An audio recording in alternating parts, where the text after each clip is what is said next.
안녕하십니까. 윤여상TV 세상만사입니다. 사람에게는 살아가는 과정에서 무엇인가에 대한 그리움이 있습니다.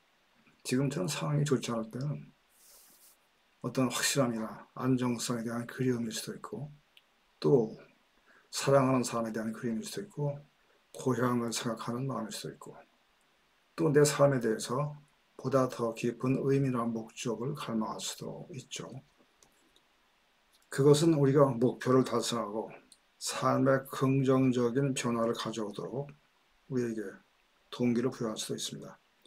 그렇지만 무엇인가가 내게 결핍되어 있다는 공허감을 느끼게 하기도 합니다. 여기서 문제는 사람들이 자신이 가지고 있는 것에 대해서는 쉽게 실증을 느끼고 다른 것을 갈망한다는 데 있습니다. 어떤 대상이나 어떤 상태, 어떤 조건에 대해서 갖기를 원하다가 그것이 일단 수중에 들어오면 곧 실증을 내고 새로운 것을 추구하는 성향, 이것이 인간 본성의 한 측면입니다. 사람은 어떤 쾌감이나 긍정적 경험에 대해서 쉽게 적응하도록 되어 있습니다. 그래서 처음에 즐거움을 주었던 그런 일들, 또 그것에 대한 설레임, 이런 것들이 시간이 지남에 따라서 감소하게 됩니다. 어떤 물건을 샀을 때 처음엔 그렇게 즐거웠었는데 역시 또 곧 시큰둥해지고 새로운 것을 추구하게 됩니다. 우리 뇌가 그렇게 설계되어 있어요. 우리 뇌는 쉽게 적응하고 그 결과 타성이 생기고 내성이 생겨서 새로운 것을 추구하게 그렇게 되어 있습니다.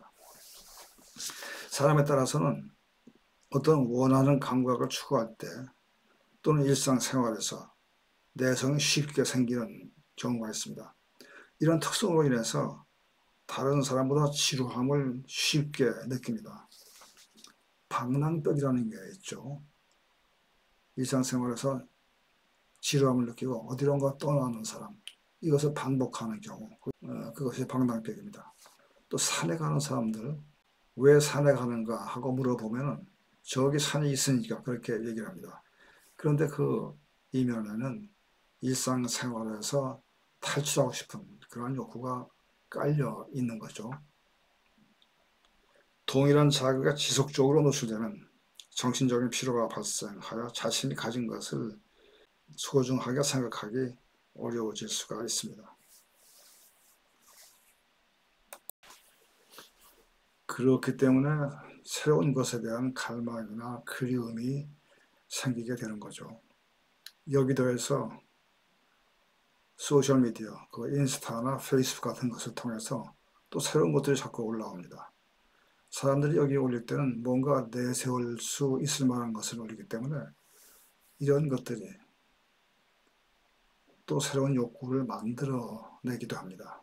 자기가 가진 것에 대해서 만족하지 못하게 되고 새로운 것을 추구하게 됩니다. 이러한 심리를 풍자한 용어가 하나 있습니다. 준수네 집 따라잡기, 이런 말인데, 이 말이 생긴 것은 미국에서 1913년부터 1940년까지 꽤 오랜 기간이죠. 미국 전역에서 신문에 연재된 만화가 있었습니다. 이 만화에서 한 가족이 자기 옆집에 부유한 존수라는 사람이 사는 집을 따라잡기 위해서 노력하는 모습을 묘사했습니다. 이웃 사람이 가진 소유물이나 그 생활 수준에 자신을 맞추거나 이를 뛰어넘으려는 것을 의미하는 관용어로 사용되고 있습니다. 꼭 필요하지 않지만 어떤 물건을 사기도 하고 또 그 생활 수준에 맞춰서 꼭 필요하지 않지만 어떤 물건을 사거나 또는 특정 활동에 참여함으로써 자신의 사회적 지위를 유지하거나 개선하려는 욕구를 의미합니다. 옆집 사람이 벤츠 타고 다니니까 나도 벤츠를 타고 싶은 마음이 생기고 또 옆 사람이 명품백을 들고 다니니까 나도 꼭 필요한 건 아니지만 또 나도 그걸 사고 싶은 마음이 생기고 또 다른 사람이 골프 치니까 나도 같이 또 그런 활동을 하고 싶은 마음이 생기는 거. 이런 것을 풍자한 그런 용어가 존슨의 집 따라잡기 하는 것이죠. 소비주의나 물질주의를 비판한 용어로 쓰고 있습니다. 존슨의 집 따라잡기에서 본 그리움 또는 갈망은 압박감에서 나온 거죠. 그런데 사람이 어떤 그리움을 갖는 것은 이미 자신이 소유하고 있는 것에 대한 가치를 제대로 파악하지 못하기 때문에 나오는 경우가 많이 있습니다. 예를 들어서 지금 내가 건강한 것은 이게 참 소중한 것인데 이것을 당연시 하는 거죠. 그런데 만일 현재를 중요시하는 생활 태도를 가진다면 지금 현재의 내 건강, 내가 소유하고 있는 거 이게 참 소중한 것이라거나 하고 가치를 새롭게 발견할 수가 있습니다. 사소하다고 느껴지는 일에서 의미를 찾는 것이 필요합니다. 그런 작은 것들 모여서 결국 내 삶에 의미가 주어지게 됩니다. 우리가 만나는 여러 사람들, 조금만 더 관심을 가지고 대할 때 사람들과 상호 관계가 형성이 될 수가 있고 거기서 의미가 주어지게 됩니다. 취미 활동을 할 수도 있고 보다 창의적인 활동에 참여할 수도 있죠. 요새 주민센터나 복지회관 가면은 무료로 악기도 배울 수 있고 문학 활동 같은 창의적인 일에 참여할 수도 있습니다. 그럼으로써 내 생활에서 의미를 찾게 될 수 있습니다. 다른 사람을 도와주는 일을 함으로써 내 삶에서 의미를 찾을 수가 있습니다. 유럽에 가서 길을 물어보면 어찌나 사람들이 친절하게 가르쳐주는지 물어본 사람이 미안한 마음이 들 정도로 친절하게 대해줍니다. 그런 생활 태도는 다른 사람에게도 좋지만 본인 자신에게도 결국은 좋은 일입니다. 한 번은 지방 작은 길에서 운전하고 갈 때였었는데 타이어에 펑크가 났어요. 처음 겪는 일이라서 난감해하고 있었는데 차가 한 대 멈추더니 젊은 사람이 내려왔어요. 부탁을 하지 않았는데도 불구하고 자기가 알아서 타이어를 다 교체해 주는 거예요. 참 고맙게 생각했습니다. 그런 생활 태도가 계속된다면 그 사람한테 반드시 언젠가는 좋은 일이 생기게 될 것입니다. 다른 사람을 돕는 것은 사람에게 목적의식을 주죠. 자신이 세상에 변화를 가져온다는 생각을 하게 할 수 있습니다. 내 삶에서 의미를 찾는 것이 무엇인가? 이것은 각 개인이 선택할 문제입니다. 공통점이 있다면 현재에 주의를 기울이고 사람들에게 친절하게 대해주고 자기 주변에 있는 사람들에게서 연결할 방법을 찾는 것, 그런 생활 태도를 가진다면 사소한 일에서도 의미를 찾을 수 있고 불필요한 그리움이나 갈망에서 벗어날 수가 있습니다. 사람에 따라서는 내가 왜 사는지 모르겠다, 그런 생각을 할 수도 있어요. 그 경우에는 삶의 의미에 대한 그리움이 있을 겁니다. 그리고 언젠가 사람은 죽어야 한다는 그런 사실, 그거 생각하면 인생이 무의미하게 생각하고 참 삶이라는 게 덧없는 것이로구나, 그렇게 느낄 수도 있습니다. 그런데 바로 그 이유 때문에 우리가 삶에서 의미를 찾을 필요가 있습니다. 사람은 사회적 동물이기 때문에 다른 사람과 연결되고 무엇인가에 소속되어 있을 때의 행복감을 느낍니다. 삶의 어떤 형태로든지 간에 목적이 있으면 그 목적에 내가 소속되는 것이 됩니다. 그것이 삶의 의미를 주고 성취감을 주고 만족감을 줍니다.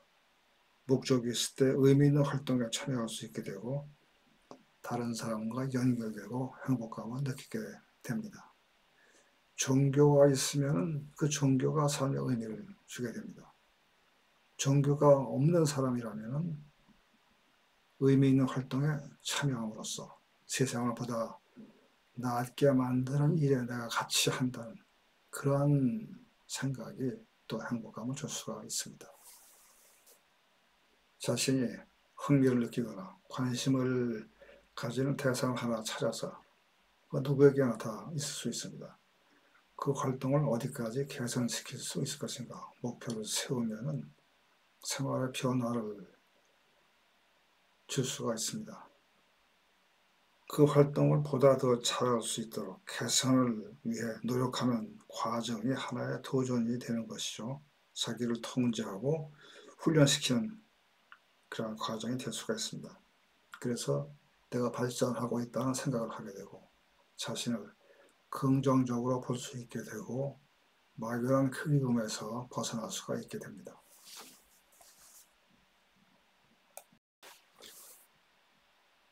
이렇게 현재에 충실한 생활을 하게 되면 지나친 그리움이 생기지 않게 됩니다. 현재에 충실한 생활은 여러 가지 이점이 있습니다.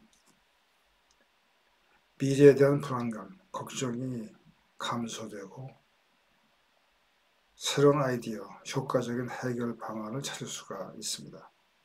사람을 대할 때 그 순간에 집중하게 되면 주의 깊게 듣게 되고 또 상대방과 같이 공감하게 되고 그럼으로써 다른 사람과 더 강한 유대감을 형성할 수가 있습니다. 일할 때 그 순간에 집중하게 되면 당연히 효율성이 높아지게 됩니다. 현재에 충실하면 생활 속의 작은 기쁨도 고맙게 생각을 하게 됩니다. 제가 사는 아파트 앞에 제법 큰 동산이 하나 있어요. 가서 운동도 하고 산책도 합니다. 저 혼자 생각에 동산이 하나 딸린 큰 저택에 살고 있다고 그렇게 생각을 하고 있습니다. 전철을 많이 이용합니다. 운전을 거의 하지 않아요. 전철 타면 자연스럽게 운동도 많이 하게 되고 또 그 안에서 시간도 활용할 수가 있어서 전철에 대해서 고맙게 생각을 합니다. 골프 대신에 저는 탁구를 좋아해서 탁구를 칩니다. 탁구 치면 운동도 많이 되고 그래서 탁구 칠 수 있는 건강을 가진 것을 또 고맙게 생각하고 지내고 있습니다. 물질을 소유하는 것보다 사람 만나서 스토리를 만들어가는 생활을 하게 되면 더 큰 만족감을 얻을 수가 있습니다. 그럼으로써 쓸데없는 그리움에서 벗어날 수가 있게 됩니다. 현재에 집중하는 습관을 기르게 되면 자기 내부에 있는 잠재력을 충분히 발휘하게 돼서 보다 의미 있는 생활을 할 수 있게 됩니다. 오늘은 여기까지입니다. 함께 해주신 시간 감사합니다.